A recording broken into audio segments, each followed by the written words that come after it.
Body position. A push-up is not only a triceps, chest and shoulder movement. Most people neglect their tension in the abdominal muscles, the hips and the legs. Often they form an arched back and have a leg and body tension. To avoid this, tilt your pelvis backward and keep your butt squeezed tight. The movement gets a lot harder with this, but it's also more effective. The second point is the arm position. The arm position doesn't really matter in terms of the perfect execution.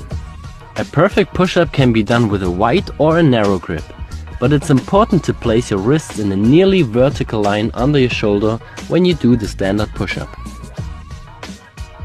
There are still exceptions for that rule, for example when you are doing pseudo planche push-ups, which puts the focus more on your shoulder.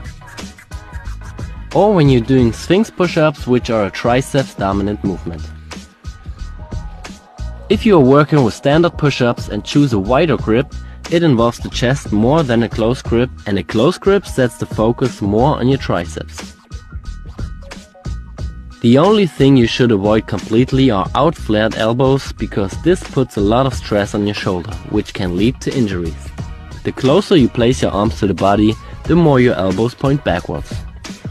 The wider you place your arms, the more your elbows going away from your body, but they still point more backwards than to the side. The third point is the range of motion. This is quite simple, just don't cheat. Go all the way up and all the way down and let your body straight. Don't decrease the range of motion by bringing your head forward or your hips down. The last point is the shoulder blade movement. This is a very neglected point. When you're going down, your shoulder blades come together, and when you're going up, they go apart. You should also focus on pushing them downward instead of upward. But don't forget, there's still difference between a passive and an active way of this shoulder blade movement. If you are too weak in the shoulder girdle, your shoulder blades come together because you are not able to hold your body against the gravity. You can see this especially at the top of the movement. When you are going down, always focus on the tension and an active shoulder blade movement. Don't let yourself fall down into your structures. If you consider all those points and try it on your own, you will notice that it's much harder to do. Maybe your amount of maximum repetitions will drop, but that does